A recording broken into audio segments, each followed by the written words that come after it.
And it's been awesome to see him grow and bring this industry to the forefront of where it deserves to be. So with that being said, AJ, can we bring AJ up to the front there, Jay? Yeah, let me mute you, AJ. And there we go. You unmuted? Yeah, I think so. Can you hear me? AJ, how are you? We can hear you. Thanks, guys. I appreciate this. Yeah, no, absolutely. It's going to be fun. Storage it's a hot topic right now. I feel like a lot of us have been investing for a long time. I mean, I've been a hard money lender since 2007. I've been, lent over 3,000 projects typically locally, and mostly investment residential and some commercial stuff. But storage was one of those things until a few years ago that it was like, yeah, we don't lend on storage. Like, someone would be like, hey, we lend on storage. It's like, I don't know anything about storage. I'm not familiar with it. And then, recently Ian started doing some storage. So we've started lending on storage. We've started buying storage, and we've, kind of learned it. And it seems that every single person I talk to, and maybe that's just because I'm in the storage world these days, everybody's interested in it. So when I got started in storage, man, I didn't tell people I own storage because I was afraid they'd look down on me. Yeah. It's changed a lot. Exactly. Now you might not want to tell too many people that you own storage because they want to own storage, and then but no, just like any real estate strategy, they're all good real estate strategies, and there's all plenty of inventory and plenty of deals to go around to every single person out there. So you don't turn into a competition, you turn into allies, and you help each other. And I know a lot of folks on this call that are in storage, and a lot of us have ventured out on deals together. So why don't we just start off with this? First, welcome, AJ. I really appreciate it. I know you're going to provide a lot of value to everybody, and I'm sure everyone's going to have a lot of real good questions as well. Why don't you just do a real quick background on yourself and your company? Absolutely. I've been in storage since the early 2000s. I was a sales guy, insurance salesman. Started in 2004 in storage, then got out of it. I never got out of it. I stayed in it, but I stopped buying about 2005. So we picked up about 600,000 square feet. And then around 2011, we started buying more and more, as much as we could get a hold of. And we started building. I do conversions. I bought bankrupt super Kmarts. I buy office buildings. I build from the ground up. We acquire, we turn around. We do all sorts of kind of crazy stuff in the storage industry. We do drive-in buildings. We do lots of interesting things. And I own a technology company in storage called Tenant Inc. It's a property management software system that rolled out this year. I'm also a founding member of Store Local, which is the largest self-storage co-op, which I sit on the board. So been very, very involved in the industry for 15 years. And it has, to say it's changed a lot is an understatement. It was an asset class nobody wanted. It was an asset class that nobody wanted to lend on. When I started, we were buying at 12 caps. And that was when somebody would tell me, oh, well, I'm going to sell to you for a 10 cap. I'd just laugh. Like, okay, well, then I won't buy it. Like, get out of town. Yeah, if you could only go back, right? Like, and now 10 caps are super big winners, because I know if Wagner's on the call, that's what he says. If you can find it for 10 cap, you're doing really, really good, right? With that being said, like, I think a lot of things have changed because of technology and the management and how this has grown. What initially, because you were doing it before there was all these kind of crazy integrations and call centers and everything else, what initially attracted you to storage? Like, why was that the asset class that you decided to pick and grow with? Yeah, the reason I picked storage is really misunderstood. The revenue drivers and the economics of storage, lots of people don't understand. And I did mergers and acquisitions for cash flowing based revenue generating businesses. So I would buy them up at a very high multiple. We would systematize and I would stabilize cash flow and revenue. And I'd bring it into a big ship, metaphorically speaking, bring it into our mother holdings, and that 5-6x multiple or excuse me, that 1.5x multiple changes to 6 to 9x. And we were really good about that because it was 100% focused on revenue. So when I looked at storage, I needed something that wasn't all cash flow based. Taxes killed me, things like that. But I didn't like real estate. It didn't make sense to me. It just was not profitable to me. I'm like, I don't get this thing. And now that's all I do. So it's kind of funny how the world works. But when I first looked at it, I'm like, it just from the business guy looking at this, going, why in the world would I go and acquire this asset? That when you look at a cap rate, the multiple on it seems crazy. When I'm like, I can purchase this guy from 1.5 times revenue, my cash flow is crazy and it's paid off in a year and a half. The reason I got into storage side, philosophically, I said, this isn't real estate. This is a business, but the people that have it think they own an asset. They think that they own a piece of real estate. So I would buy it from investors and I would turn that investment into a business.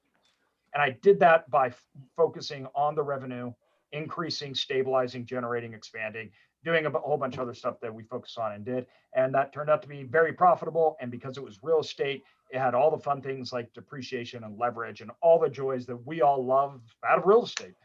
Yeah, so you got a lot of benefits by, instead of doing merger and acquisitions with businesses, you got all these benefits of owning real estate, because a lot of people on the call tonight are real estate investors. And it's funny when I talk to other people about this, is that storage is actually a hybrid. You're running a service business, right? But you're actually underwriting the physical asset, the underlying asset. And that's what makes it a really, really unique business. And I guess, AJ, could you comment to like some other profit centers? Everyone knows rent, right? Like everyone here on this call can understand rent and what that looks like and how to underwrite the asset. But how about, can you discuss like other profit centers that storage offers that would make it attractive for someone to join into? Yeah, really what it comes down to is you're looking at the lifetime value of a customer. You can increase the lifetime value by increasing the cart or the length of stay. So you get paid by revenue that comes in every single month. I have two things. I can increase the amount of months or increase the amount of revenue that comes in that month. We try to accomplish both of them. So not every single customer has the same lifetime value. I kick out all low lifetime values and I get in higher lifetime values by adding on and increasing that cart for everything through insurance, boxes, right? Services, dump centers for RVs. We have trucks, cloud storage, and the insurance, we actually self-insure. So we get like 90% of all that money comes into our pocket. So it's a different type of animal because it acts like retail. So when people come in, I can sell them, I can upsell them, I can sell them multiple different products. So all of our staff are very well-trained salespeople, and we have a whole system and program set up into place where they come in and we're intentionally increasing the size of that cart. And then we're trying to keep those high-paying customers in as long as we can. Yeah, there's so many good profit centers in that compared to regular investment residential and even multifamily and small commercial in general.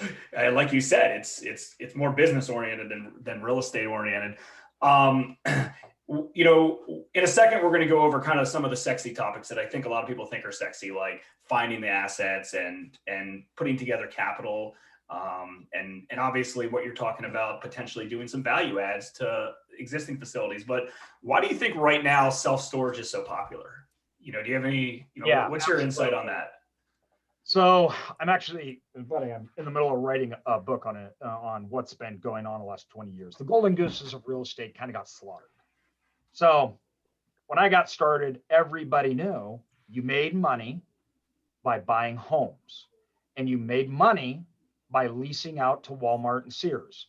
They were basically the debt on a commercial real estate asset that held a Sears.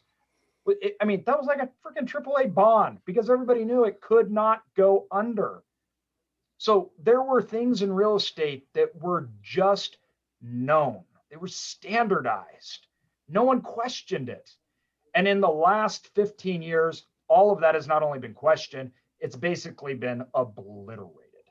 And so I think a lot of these substantial truths or thought truths, what people thought, just went away. And the change in how we utilize resource and how industrial works and how we work within the actual real estate within the city, how we go on day to day, it's just changed so much. And frankly, though, it's not even a change. We can all blame Amazon and stuff, but in the United States, certain assets were just completely overbuilt, right? Commercial was just completely overbuilt. Housing and not only was overbuilt, it was overtraded. We all know that. But office space was overdone. So we went through some big major shifts in core asset classes, and self-storage just kind of puttered on through. And so all of a sudden, everybody looked at it and said, hold on here. You're telling me that the highest 20-year return on any REIT in real estate right now is sitting at 10%. That's the highest. Outside storage, storage is at 18%. And once you go from there, it just craters down. So it didn't outperform. It just killed it as far as total returns go compared to others. Now, there's a lot of reasons for this, and the past definitely doesn't mean the future. That's one thing that we should have all learned from every other real estate asset crash and the housing and everything else like that. There's some things that people say like, oh, storage is recession proof. That is not true. And there's ways why you can look at the delinquencies, which I can get into the data on delinquencies and why storage facilities failed, because most of the delinquencies, and if you look at the charts, storage facilities occupancy maintain the highest of any real estate asset class. But that's because the revenue is so easily malleable. So their occupancy didn't change, but their revenue dropped by 60%, right? So once again, I tell real estate investors, forget about occupancy. Occupancy doesn't matter. Revenue does. So when you're looking at storage, that revenue that came in, that low expense ratio, that high margin, but that stability of it created a boom in investors' appetite that was looking to hedge from all of this craziness going on in the real estate world. And it became so flipping hot. When we go to conferences and there'd be like handfuls of us, right? I'm sitting next to Bob, who's got his, big old trousers on and talking about how he takes his tractor around a storage facility. And I'm like, Bob, we rock, right? Now you go there and it's all suits. There's 3,000 peoples and it's a multi-million dollar production. And I'm going, what the frick happened to Bob and his tractor? Yeah. That was like with us in the private lending world in the mid 2000s. It was the same thing. Now everyone with $100 wants to lend to anybody that's willing to give them a high interest rate worth of return, and then the institutions come in the space just like self-storage. Yep. Don't worry, you'll find me next to Bob if we ever make it to one of these conferences. I promise you. I'm talking about, man. Yeah, you'll see Come me. hang out with me and Bob. I'm in. Well, but that's like a really interesting point, and I know I've debated this point a lot. Is that it's kind of similar to the multifamily, what I assume happened in the late 90s. A lot of mom and pop owners sniffed it out. They came and started buying because there's a lot of advantages to running these types of facilities, right? Like multifamily is really simple to run. Self-storage is really simple to run. It's not a huge burden on someone's budget to keep a storage unit versus having to pay for some high-end apartment. So with that being said, what are some like automations that you see inside of storage that make it an easy asset class to run? And I'm assuming, and maybe you can comment, I'm assuming a lot of your facilities aren't local to you, and how you manage that task. Yeah, no, I have over 1.2 million square feet where we've got under contract another 1.2 million, and we're developing, or 500,000, something like that. And we're in Idaho, Oregon, Washington, Nevada, Michigan, Oklahoma, Kansas, New Jersey, Texas, all over the place. And really, though, I think one of the misnomers is that storage is easy to run. Until 2008, the reason institutions didn't get into it were for two reasons. First of all, they didn't know what to do with it. So self-storage acts like a retail center. We have people coming in every single day. They come in and out, right? In fact, that's where we make all our money. So we want people coming in and out. That's a good thing. But it acts like a retail center. We operate revenue like airlines do. Dynamic pricing. If you walk into my storage facility, everybody's got a different price. It's always changing. And I have computer software that's measuring it all every single day. I refresh it. We have sales training staff. I got 60 something people, right, that are running it, because it's all about maximizing the yield and revenue management. That is the beautiful thing about storage. So its Achilles heel is actually what makes it great, because I can go take a mom and pop operator that sucks at doing anything in the storage. It's just overgrown and running. All I have to do is some basic stuff, and it turns out to be really profitable. So the hard thing about it is its best thing. But institutions didn't know what to do with an 80,000 square foot facility. I'm not going to go to nowhere land. I'm not going to sit in New York, and I'm not going to go to Orlando to talk to Sally, who's running a storage facility, asking her why rents aren't going up, right? They're not going to do that. But what happened was Extra Space really pioneered in a big way third-party management. This allowed institutional investors to invest and not manage. They could pay somebody else to do it. I can own and not have the downside. But another reason institutions didn't invest in it is self-storage is so new. Self-storage is so new, it had never gone through a long-term debt cycle. So there was no models that Wall Street had to tell them how self-storage would perform. So it just really took away capital from being able, the floodgates to open up. After 2008, both of those problems had been solved simultaneously. We now have third-party operators we can pay to run it, and we now have models that can test through a major debt crisis. Both of those went away, and the floodgates opened up to institutional investors. We immediately, within a 6-year period of time, saw a 12% contraction in the disbursement of storage facility. It consolidated at a rate of 12% almost immediately, and it continues to do. So where we see automation and what's going on in the self-storage world right now is in the small facilities. So I was the first ever to actually have what's called a keyless entry system. That means that my customer could be sitting in California, rent from me in Oklahoma, show up at 3 a.m, open gates, doors, everything else on their phone, never talk to another human being, never have any paperwork, nothing. Leave, check out, go, and we rent it to another person, all off an app. The doors, the gates opened, everything, lights, it all worked. Not automation through we're leaving locks there, things like that. No, they didn't even need to buy locks. Nothing had to happen. This was the first truly automated facility, and it was 160,000 square feet, 130,000 square feet net rentable. We have 2 managers there that are full time. Automation really plays well with small facilities because small facilities aren't profitable when you include too much management.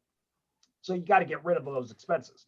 So back in the day when I started and we had 15,000 square feet, we automated storage facilities because I hired Sally, who was a real estate agent. Sally would go clean out a unit. I'd pay her $10 and she'd leave a lock on the inside. When somebody rented, they'd open the door, take the lock out, and put the lock on. That's old school, right? That's how we did it. And that was what we considered automating. And we would do marketing and people would come in, but still there was a lot of need of outside inner workings. It wasn't fluid and it was really bad for maximizing revenues. So that doesn't scale at all. Like that's a really poor way to do it. So we had to change how we were doing storage completely. And that's where all the tech came in. And because you have to align the online rental systems to the revenue, to your marketing, all has to be integrated into one core to effectively operate that, right? So automation is taken over and will take over probably the vast majority of all facilities under 50,000 square feet, because if not, they don't pencil because your expense ratios are like 48%, right? Yep. That's where I got started. I started all in small facilities in towns none of you have ever heard of because no one's ever from them. There's like 10 people, right? And that's how we had to do things and work and we scale up. So small facilities automate, big ones automate, plus on-site management almost always. Yeah, and I think that's how a lot of guys, that's how I got started in smaller 25,000 square foot facility. I don't have anything that's massively big, but I'm sitting here listening to AJ. I'm watching my other computer. I literally had to move in at one of our units while you were talking, completely automated through the call center that I utilize. I won't mention the software because I know you're in the software industry, but they moved the tenant in and off we went, right? Like, so there is awesome amount of automation. If you could go back when you first got started, like I know you're doing some bigger deals. I'm assuming you're sourcing stuff direct from market, or I'm sure brokers are coming to you now. Actually, I was talking to Hunter Molnar a little bit earlier, and he's like, "Oh, tell AJ I said what's up. I think you guys are doing some deals together." But with that being said, like, where's the best place to find deals right now? The market's super hot. Like, where's the best place to find a storage deal for someone that wants to get started in it? Yeah, really, when you're looking at self-storage, you have to be careful, because I believe that the most opportunities in smaller markets, but by far the most dangerous in smaller markets. And the only people that don't think small markets are dangerous are the people that didn't go through the Great Recession owning storage like we did. Small markets got slammed. They got devastated in the storage industry. So what happens is this. When I'm looking for opportunity, I like small markets, and I think everyone should start out in those small markets. If you don't have a lot of money, you don't know where to go, because you have leverage. I have leverage because I walk into a city, there's no REITs, I'm not competing with anybody, right? So now I can work with an owner to try to come up with a price that makes sense. Plus, I'm dealing with owners that are not institutionalized, really big, so there's more upside in it. I can take that upside, capitalize on it, and redeploy. That's where I see the most for people starting out. Now, the biggest worry, though, that I have right now in the storage and finding opportunity is there so many markets are overbuilt. So when we're looking at a market, the number one thing, the only thing that I care about is demand, because demand makes you or breaks you. And there is what I call transitionary demand. That means in a hot housing market, a certain segment of the population of all your tenants are in transition. Well, the hotter the market is, the fuller facilities get because of transitional tenants. That is not true occupancy. Because what happens when interest rates go up, housing market shuts down, they all disappear. So I look for a stabilized core occupancy base at a low square foot with high demand that I can go through every single recession, just like I did the last two, and keep going on forever, that is not dependent on that transitionary occupancy. So you have markets where they're just building facilities everywhere. We all see it. We all know it. It's just everywhere. And those markets, when you have a contraction, they get compounded. What happens is you have deceleration of rates because there's now new facilities opening up. You have quality products that have to fill up because every single month that they're missing out. So they fill up at almost any rate. Here's $1 free, first 3 months free. It's just anything to get a person in there. That starts decelerating the rate of the market, and it takes a long time for those markets to recover, right? So the key about finding opportunity is avoiding that. It's focusing purely on demand. Demand cures all ills when it comes to investing. Demand makes prices go up. Demand makes you look smart. So just go to somewhere where you can analyze and make sure that there's lots of true demand, not transitionary demand. Those are two things. So there's numeric demand where you're analyzing the numbers, but there's utilization. How are people actually using the storage facilities and that square footage? And those two things are different. But as long as there's good demand and it's stabilized, and you have some upside potential, those assets are great. And we find a lot of third, fourth tier markets where there's a lot of mom and pops that don't have a lot of storage. There's a lot of high demand, long staying tenants. They can be turned around. You get a great rate of return and you're at low risk. Do you think the recessions go side by side with the residential markets, multifamily stuff? Or do you think kind of it's somewhat the opposite, right? You know, obviously a lot of investment residential folks are, not that they're leaving rental properties or multifamilies, but they're having a hard time finding the deals at the numbers that they can get them at, right? So they're like, oh, I'm going to go try something else. You know, they're not buying them at the numbers that they need to buy them at. Do you think it's one of those things that as somebody potentially, let's say there's a foreclosure crisis again, something happens like that and people get foreclosed on and they downside. Do you think that you move from a big house to a small house or from a house to an apartment and all of a sudden, hey, now I'm going to go get a storage facility, right? So like the whole world, it feels like is blowing up. We're in call it a recession. Maybe it is, maybe it's not. But do you think that's the time actually that storage does better because people are downsizing? Thank you for asking this, because I've been waiting, because storage guys love to talk about this. The reason they love to talk about this is because that's what happened in the last recession. But you have to remember, in the last recession, there's 40% less storage in the United States. So when everybody started moving around, right? Because the last housing crisis that happened wasn't due to volatility, there wasn't people moving necessarily. It was just people buying lots of houses. So somebody would own 6 houses. You didn't have 6 people moving around. Right now, if houses are selling, people are moving around, that causes demand, right? if you have interest rates that rise to 6% and you have a market contraction that slows down that housing, people will pull back, stop moving.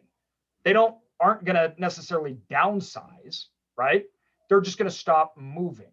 But also, too, on top of that, you have now vacancy that's going to be widespread that didn't happen during the last recession because there was no building boom. In the last 5-6 years, every single year has blown out the previous history of self-storage in total development. So I don't think that is going to be necessarily true. If we had a shutdown of the housing crisis, or if we had a shutdown in housing and a housing crisis, storage would be impacted very differently than 2008, very differently. Yeah, that's a good point. That's interesting. So if you've been listening to this so far and you've been hearing the term REIT, obviously most people know what a REIT is, but in general, and I wasn't aware of this until a few years ago, but a lot of these big institutions and REITs actually are owners of these self-storage facilities, and they're typically the backing or behind the big ones, the easy storages, whatever the bigger ones, the gigantic ones they're building. And a big thing that a lot of self-storage investors do is they go to the mom and pops of the world, right? Like you're driving down the road and you see this random storage facility in the middle of nowhere that you wouldn't even notice ever, right? Those are the kind of the value add situations. And I think I actually read this in your book, AJ, related to self-storage compared to multifamily, that it's interesting because it's harder to kind of crack into multifamily because 80% of the multifamily buildings out there are owned by larger institutions, right? And only 20% are mom and pop. And it's the opposite of self-storage because 80% of the self-storage facilities throughout the country are mom and pop, and only 20% so far are in institutions. Yep. So there's just, because of that, there's just a lot more opportunity. Self-storage offers the most opportunity for anyone that wants to get into commercial real estate investing of any real estate asset class in the United States. Yeah. It has low barriers of entry. It has high amounts. There's storage facilities everywhere. And the vast majority of them are owned by single operators or mom and pops. That's changing rapidly, and it won't be like that forever. But as of right now, there's no asset class that compares to it except for one. And that is trailer parks, mobile homes. But mobile homes is a totally different game. It doesn't offer the opportunity that self-storage does for a whole lot of reasons, including financing, opportunities to buy, and also the management upside. There's not as many levers to pull. So I think undoubtedly self-storage offers the best opportunity for someone to get into the commercial real estate space. And that's not, although the markets will go up and down, everything like that hasn't changed.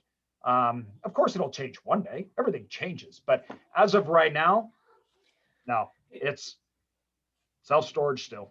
Yeah. And another thing that is interesting, like I feel like when some people think about self-storage or commercial building, they think millions and millions of dollars. And obviously, the goal is to increase your asset class to get into bigger, better facilities, no doubt. But there's certainly facilities out there, in the hundreds of thousands and 200,000, 300,000. And, we're in an area between DC and Baltimore, right? So like, it's an expensive area in general, but a lot of the folks that I know, they're investing in similar markets that you're investing in, and they're picking up stuff, significantly less.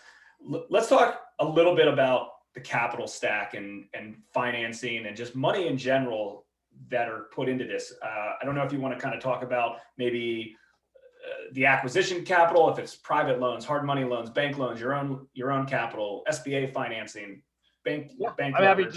So we started syndicating about a year ago. So I never syndicated. I used all my own money. We hit about 150 million in assets. And then I decided to start syndicating. We had our management, everything else built up. But the banking now is like all the banks want a loan on storage.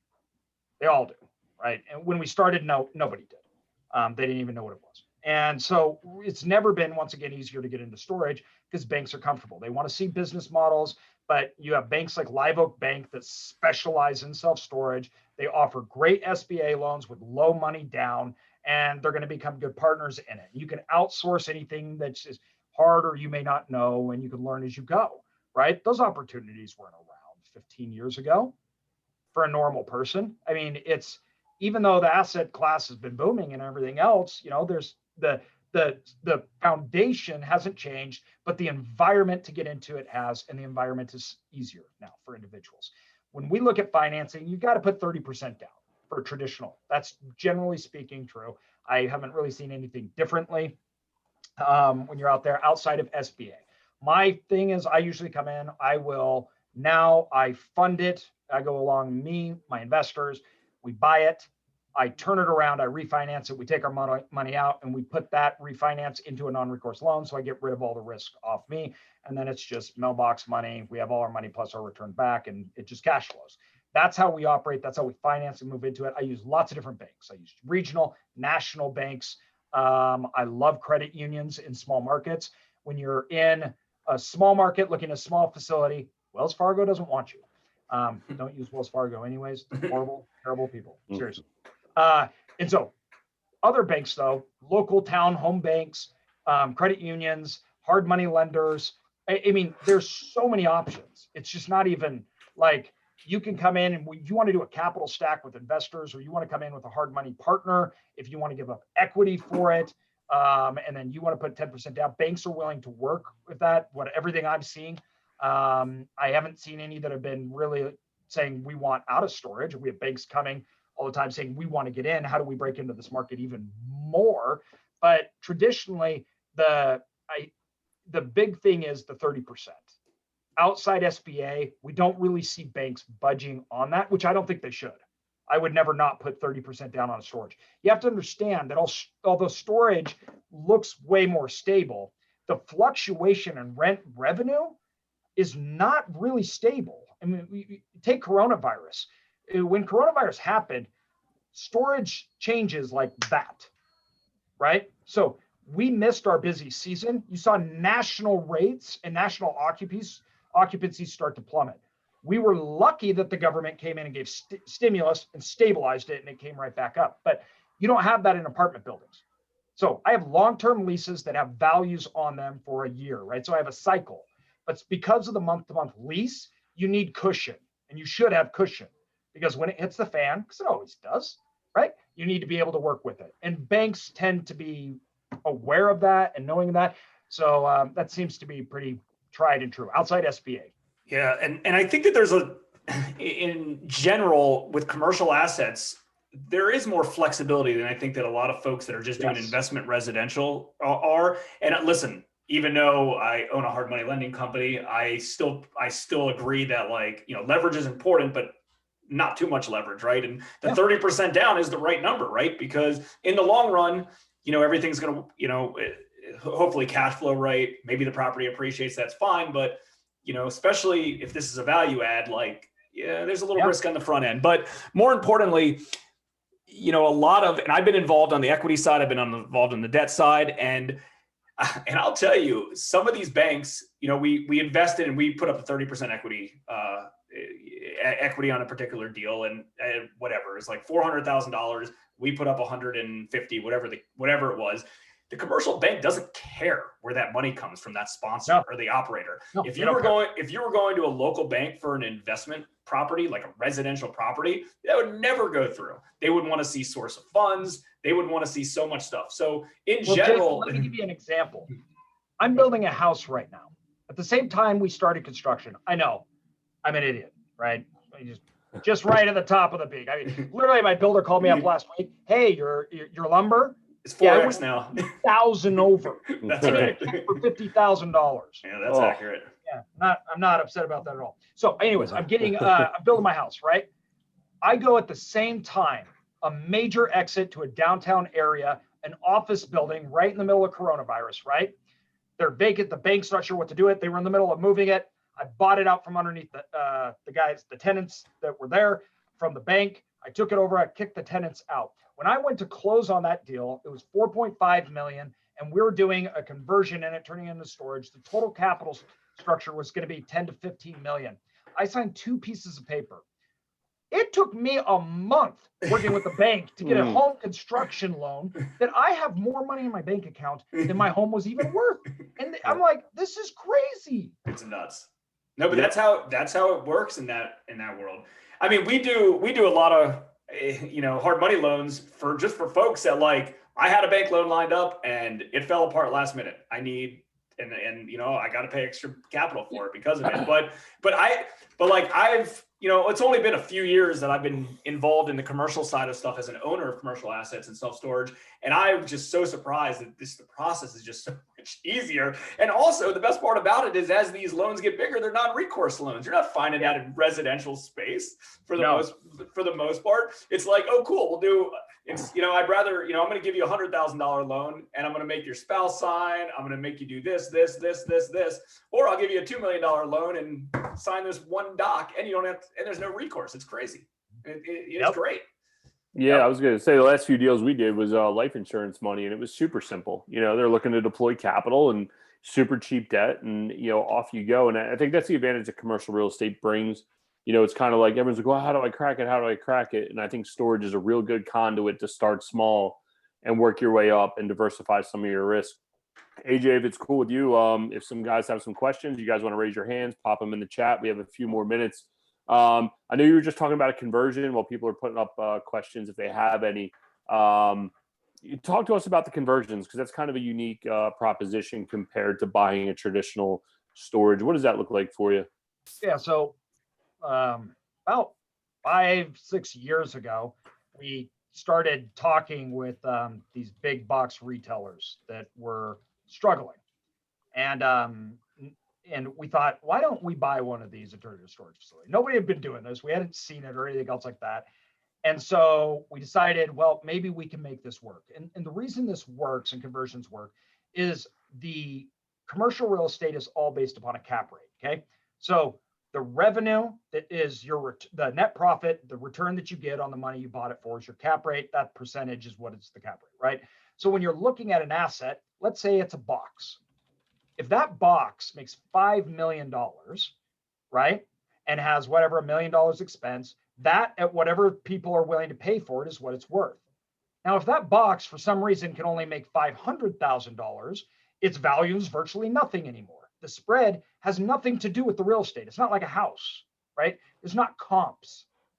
And what happened is as these assets changed, and you're looking at these super Kmarts, we're like, there's no super Kmart coming in here to pay you all this money. Your asset's no longer worth $15 million. And so we restructured the valuation based upon the revenue you could have. Then what we did is we took a high revenue model and overlaid at the top of it. That spread was a massive equity boost because we just changed the functionality of the asset.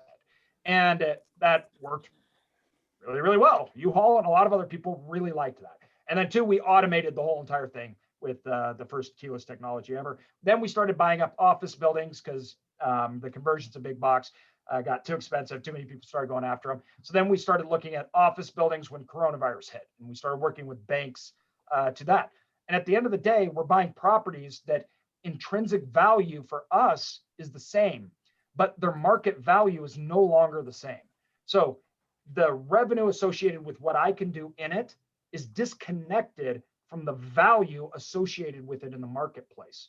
So I buy it at its existing usage, which is a very low value.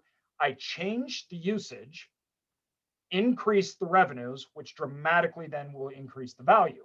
And the key is getting cities to play ball and everything, but they tend to be okay with it because they don't like big buildings sitting around empty. And that's been incredibly profitable. So yeah, and that whole office proposition's interesting because as you guys see in the commercial world, your commercial appraisers will say highest and best use.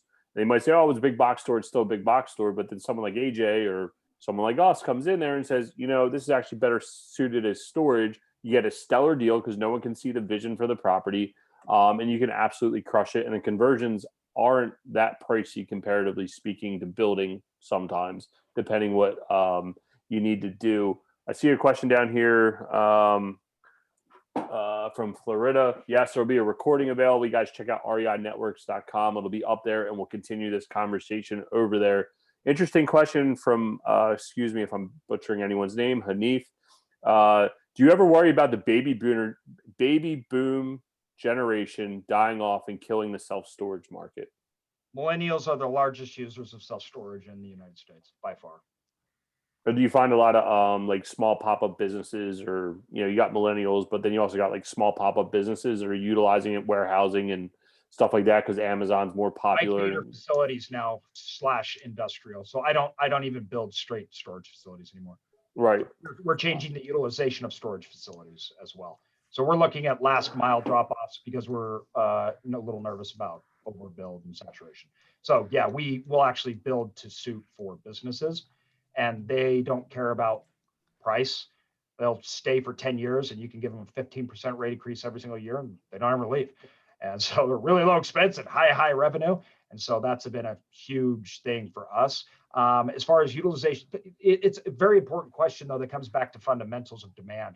The economics of storage are wonderful outside one part. So the economics of storage is this: land prices go up, we can't have as much space, but internationally, we outsource everything to be built. Consumer products and our ability to consume has tanked and continues to. Amazon, everything. It's getting you cheaper products faster. That's the goal of the entire United States market. While the goal of all the real estate market is make it harder to build, make it more expensive to build, and then when you build it, the government's going to let you do very little on that property that you want to anyways. You can't put a trailer outside your house. You can't build a shed out in your front yard anymore. You can't do those things. So expensive space that is restricted. Storage solves that problem. And so that economics is really good. The bad economics of storage is the volume problem. People come in and they build mass facilities, it oversaturates markets, and it can take years to come back. But the long-term fundamental economics of self-storage are amazing. Yep, can't disagree with that point. And one more question here before there's a few more pop up. Yeah, there's a few questions up here. Also, I don't remember how you raise your hand and mute, but there's a way to do it. So if you do it, we can unmute you as well, not just so you don't have to type in, but yeah, go through a few other ones that just came in. Let's see. Scott Spear, where are you, buddy? I saw you. Are you guys finding more lenders are willing to do non-recourse loans with self-storage? Or do you think it's a loan amount? Is it the asset class or is it the market shut down? Right. Yeah. You were still we refined in the middle of the shutdown. We refinanced 45 million. We were the only asset type that they would let do it. Yeah. So we refinanced into non-recourse 45 million. They wouldn't do anything else but storage. And I feel like if you lower your leverage amount, really in any asset class, you can probably find a non-recourse lender as you lower your leverage piece. That's where it gets real. Insurance companies are the best to use in that case, not the big ones. It tends to be, I'd go with like local home insurance companies, things that their underwriters are from there and they understand the area better. Yep. Terry, I'm unmuting you right now, so you can ask your question. Go ahead. I like that headgear. What an honor. Thanks. My kids have been screaming in the background. Hey, AJ, thanks for hopping on here, man. I had a question about consolidation, a little plug for your book. It's good. I was finishing up the last bit of it. But you talked on here about how apartments are 80-20, 80% REIT, and then storage is kind of the other way. I guess it seems like from your book, you're a big data guy. I'm wondering where you kind of see the market going in, 5-10 years, because there's probably 4 or 5 million apartment buildings, but about 80,000 self-storage, and that's constantly consolidating to regional REITs and big player REITs. What do you think kind of the 5-10 year outlook for mom and pops is? I mean, this is where big boys, we have a huge advantage, not even a small advantage. It's massive. I could probably buy any storage facility around me that's not run by a REIT and immediately increase its revenue by 15 to 30%. I have analytics. I pay $50,000 just for the setup of my revenue management software. It's big boys have scale in storage, and that scale is very apparent. And they are aggressive, and it's accelerating. So it was one of the reasons I founded Store Local. It's one of the reasons I put millions into it. This happens in all the other industries. We believe it's like hotels. At one point, you didn't have 5 hotel companies, right?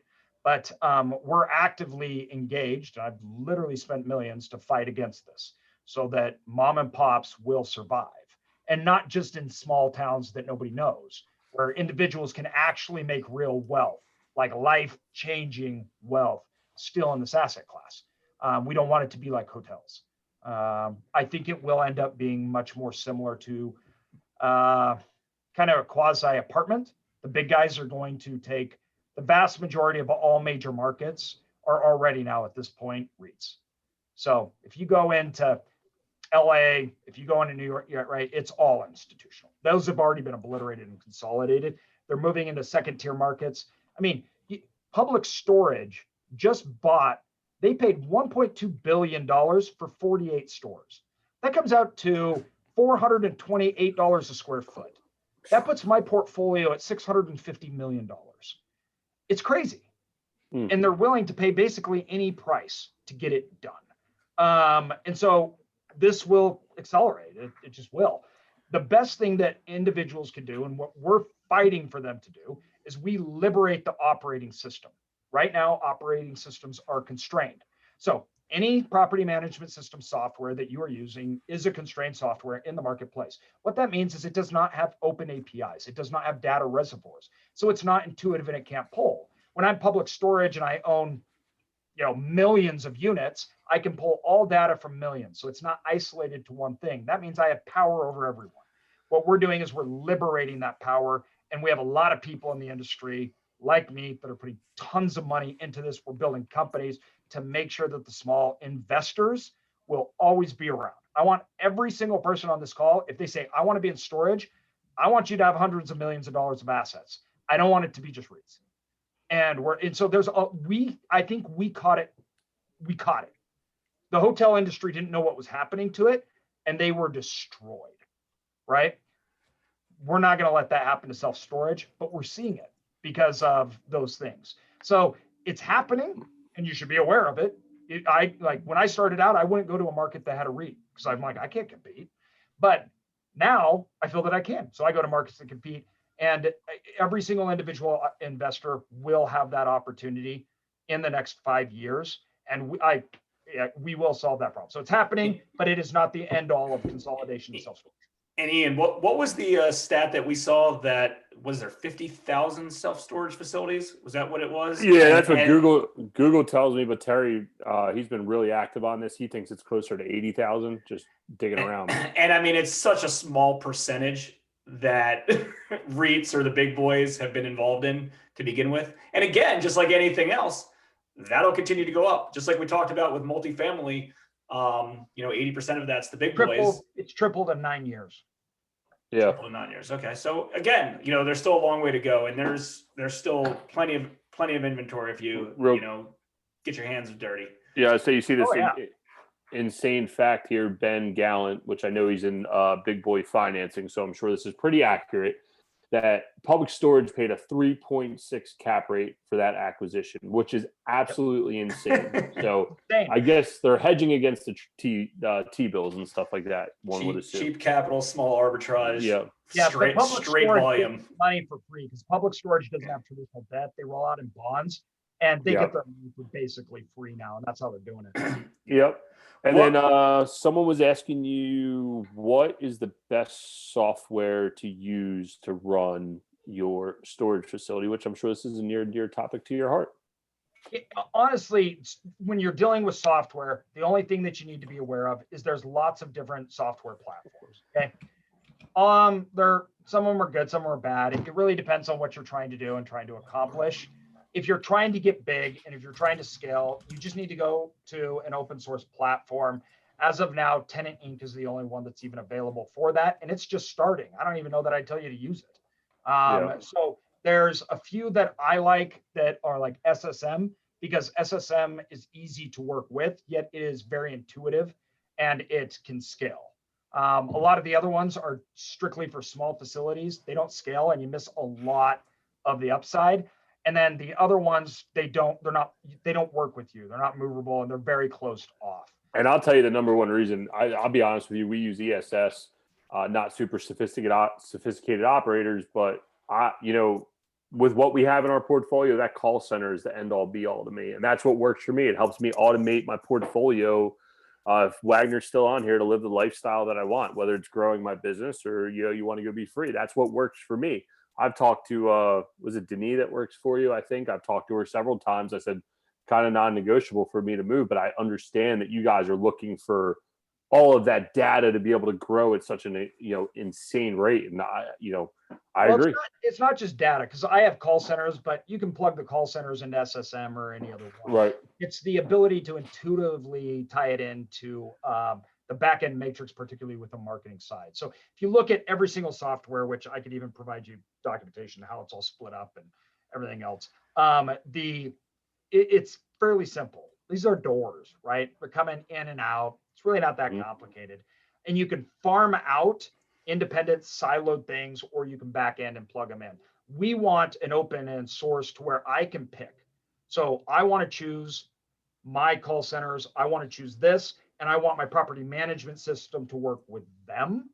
And that's generally best to do, because then you have options for all those services to put the best ones in the marketplace. I've gone through 3 different call centers. I started one up, and they change all the time. Some are really awesome. 2 years later, they suck.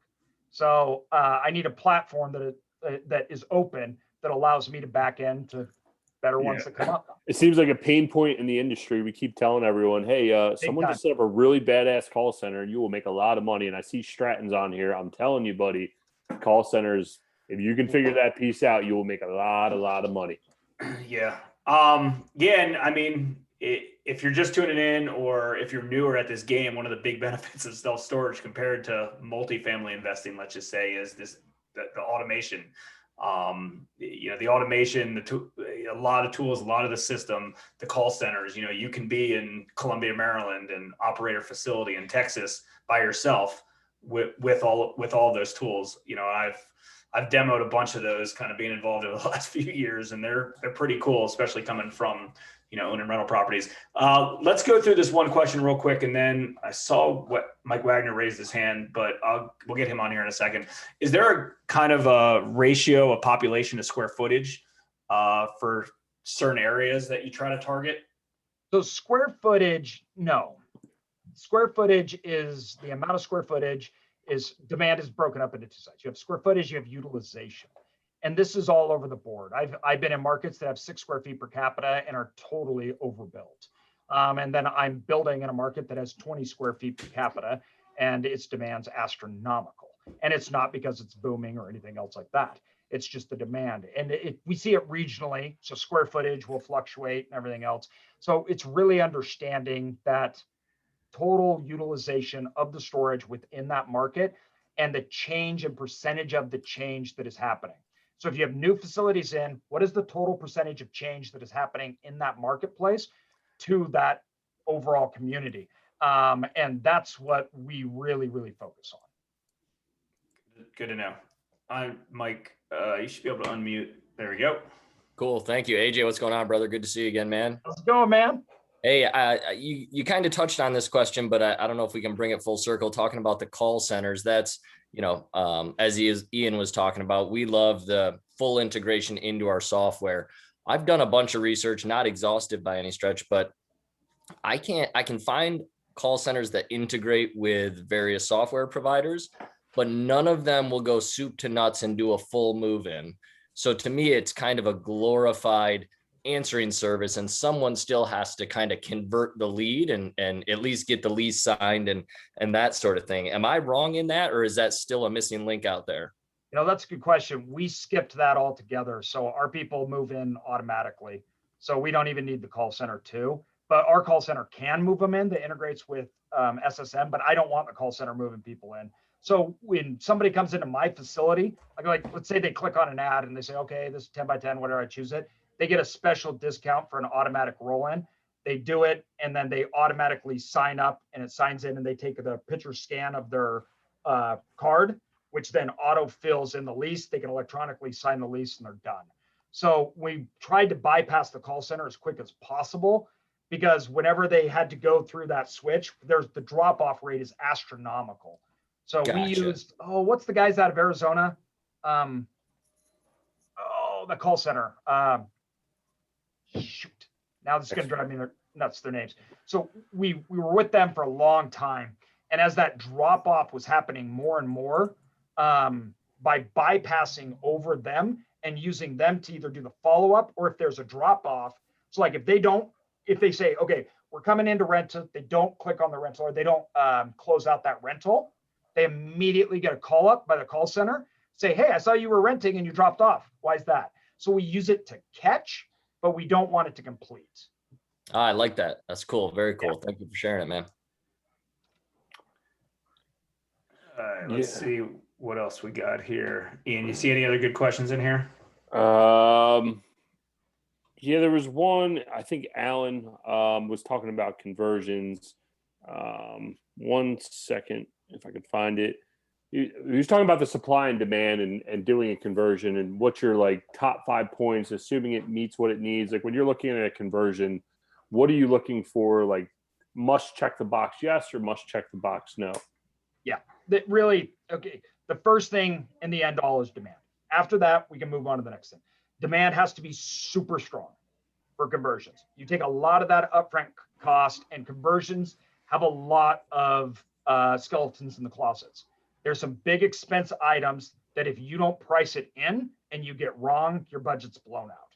So you could be buying a Walmart, right, or a Kmart for $3 million. The gas lines and the roof needs fixed, and now you're 1.5 million up. You just increased your cost by 50%. HVAC systems, foundational problems, access. So there's a handful of expenses that just kill the projects. And I see a lot of people that can get stuck with that. I got stuck on the gas lines once. So it was fine because we refinanced. I paid it. It cost me $800,000. It was still awesome. It worked well. But the gas lines within the stores themselves, they were made at whatever it was, 2.5 diameter, right? They don't do that anymore. There was leaks throughout it. We didn't even know, because you don't need to get the testing for your gas lines to get approval or to start building or anything else. And we never even thought about it, or nobody even asked. And turns out one day our manager was smelling gas. So those are there's like really HVAC, you're talking access, you're talking doors. So automated doors for traffic to come in, the ventilation system for traffic, plus the roof. These are huge ticket items that if you get wrong can just destroy a deal. Yeah, it all makes sense. It's the same as renovating a house. You never know what you're going to find when you open the walls. One last question from Ben. For individual investors looking to scale, what do you see as the important key team members? Like, what does your team makeup look like, and what does that look like for you for growing your portfolio? So, it's hard. My team right now, we have acquisition, things like that. When I started out, really my team made up of, we really focused on, obviously we had our CPAs, things like that on our team to review numbers and look at numbers. But when I'm looking at a deal, if you're not managing it, who's managing it? So that's the biggest thing. How are you going to operate it? Because one operator doesn't perform like the other. They don't. And operations make or break storage facilities. So the number one person on your team is the operator. Who's executing on this facility? If it's you, how are you going to do it? And who's going to help you? Right? So who's going to be doing the cleanouts? Who's going to be doing the auctions?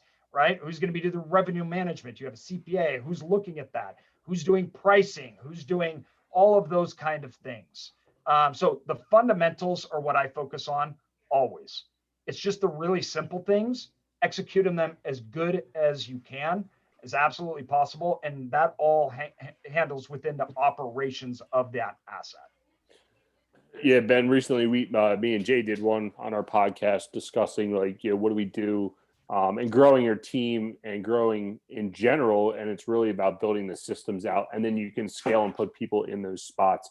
Sorry, one more. It's a really good question. I don't know if you've done this or if you know. Hanif's asking, can you build self-storage facilities on brownfields? What do you mean brownfields?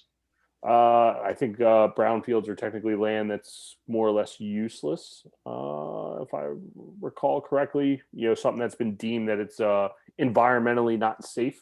Contaminated, yes. It doesn't matter if you can or you can't. Most of the time, banks won't lend on it. Yeah, I agree. There's some, maybe you could get away with some like outside storage, stuff that's not fixated, maybe some box wells or portable storage units might be a good use. But the resale value will be basically nothing. Yeah, I think it would be something that you want to cash flow and not Yep. not worry about too much. Other than that, man, we really appreciate it. Jay, we got any other questions hanging out there? No, I think we're good. I want to respect his time. Yeah, we certainly appreciate you hopping on. We had close to about 100 people on here live, and this is getting recorded. We'll post it at reinetworks.com. We also stream this to Facebook and some other platforms. So make sure to tune back in kind of in the future if you want to rewatch this. Where do we find AJ? Where do we find the book? Where do we find you? What's the best way to get a hold of you? So I'm easy guy, Instagram. You can go to AJ Osborne or go to my site, selfstorageincome.com. We're holding a big event this fall, live in person. And then the book's on Amazon. But thanks for having me on. I really appreciate it. It was just awesome seeing everybody. And this discussion I could just have for hours. So thank you. We appreciate it, man. We look forward to it. I know Jay spent some time out in Boise, Idaho. He knows how to get there. So is that where you're located? I'm located in Boise. The event will be in Coeur d'Alene at the resort on the lake. So. Got it. I'm trying to think of that hotel in downtown Boise that everyone stays at, right above Chandler's Steakhouse. Oh, the Red Lion? Oh, I think that's what it's called. Yeah. My business partner Chris and I used to be in Russell Brunson's mastermind, from ClickFunnels. Right. Oh yeah, he lives right over here, like 3 houses down. Oh really? Oh. Yeah, he started his mastermind before he even started ClickFunnels, so we were early users, and that made us fly into Boise 4 times a year for I think we went a year straight, layovers, and who the heck knows, Chicago. It wasn't an easy place to get to. It's like you're making us come out here 4 times this year, but we have a lot of friends out in Boise because it's crazy. It was only 4 times I've been there, but it's a really nice city. It's like it's like a little Denver. Yep. It's super nice. So I will certainly appreciate your time, and thanks everybody for. Hey AJ, what's the name of your event before you hop off here? Someone was asking so they can search it. Self-storage income. So it's income. self-storage income event. You can go selfstorageincome.com/events. It's right there. Cool. All right, guys, we appreciate it. Thanks, AJ, and we'll catch you guys later. We'll see you guys at next month's meetup. Thanks, guys. See you.